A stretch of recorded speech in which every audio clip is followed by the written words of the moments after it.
Israel और Hamas के बीच जंग को पूरे 1 साल हो चुके हैं। हमास के हमले ने इजराइल को हिलाकर रख दिया था।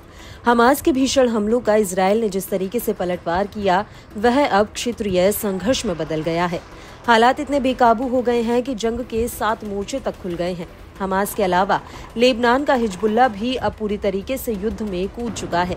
वहीं ईरान के हमलों के बाद युद्ध एक विकराल रूप लेता हुआ नजर आ रहा है, क्योंकि इजराइल के संभावित पलटवार को लेकर ईरान ने कहा है कि अगर इजराइल ने जवाबी कार्रवाई की तो इसके गंभीर परिणाम होंगे।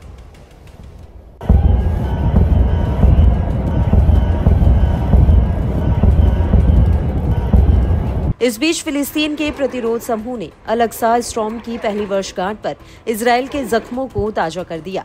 हमास ने इजराइल पर कहर बरपाती मिसाइलों से जोरदार हमला करके नेतन्याहू समेत पूरे इजराइल को सकते में डाल दिया।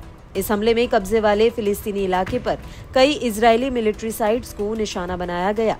गाजा में हमास की मिलिट्री विंग अल कासम ब्रिगेड ने 114 mm राजूम रॉकेटों से जोरदार हमला बोला।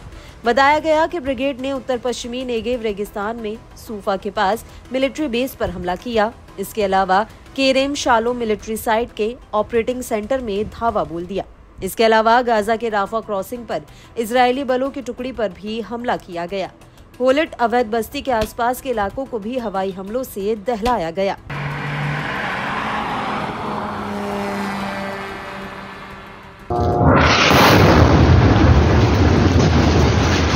ब्रिगेड ने अल-अक्सा स्टॉर्म की सराहना करते हुए बयान भी जारी किया है, जिसे इस्लामिक जिहाद प्रतिरोध आंदोलन की मिलिट्री विंग अल कुद्स ब्रिगेड के लड़ाकों के साथ मिलकर अंजाम दिया गया था। फिलिस्तीनियों के खिलाफ इजराइल के तेज होते हमलों के जवाब में किए गए इस ऑपरेशन में लड़ाकों ने कब्जे वाले इलाकों पर धावा बोला। 7 अक्टूबर 2023 को हमास ने इजरायली सीमा लांघ कर जबरदस्त हमला किया था, जिसमें करीब 1200 इजरायली मारे गए थे, जिनमें ज्यादातर आम नागरिक थे। गाजा के आसपास इजरायली सैन्य ठिकानों और अवैध बस्तियों पर कब्जा जमाने का दावा भी किया गया। इस दौरान 240 से ज्यादा इजरायलियों को बंदी बना लिया गया था। इस ऑपरेशन के बाद इजराइल ने गाजा में जमकर उत्पात मचाते हुए लगभग पूरा गाजा तबाह कर दिया। इस युद्ध में अब तक लगभग 42,000 फिलिस्तीनियों की जान जा चुकी है, जिनमें ज्यादातर महिलाएं और बच्चे हैं। अल-अक्सा स्टॉर्म की वर्षगांठ मनाते हुए हमास के पॉलिटिकल ब्यूरो के एक वरिष्ठ सदस्य ने बड़ा बयान दिया है। हमास के पूर्व नेता इस्माइल हानिये की हत्या के बाद अल हय्या चरमपंथी समूह का चेहरा बनकर उभरा है।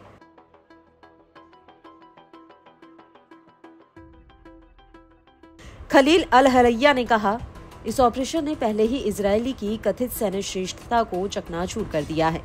इजराइल अपनी सेना से अपने मकसद को हासिल करने में सक्षम नहीं है और ना ही होगा। प्रतिरोध सेनानी अपने मिशन में दृढ़ हैं। हमारा उद्देश्य साफ है। हम अपनी भूमि की मुक्ति, स्वतंत्र फिलिस्तीन की स्थापना और शरणार्थियों की वापसी चाहते हैं। पूरा फिलिस्तीन, खासतौर पर गाजा और हमारे फिलिस्तीन लोग अपने प्रतिरोध, खून और दृढ़ता के साथ एक नया इतिहास लिख रहे हैं।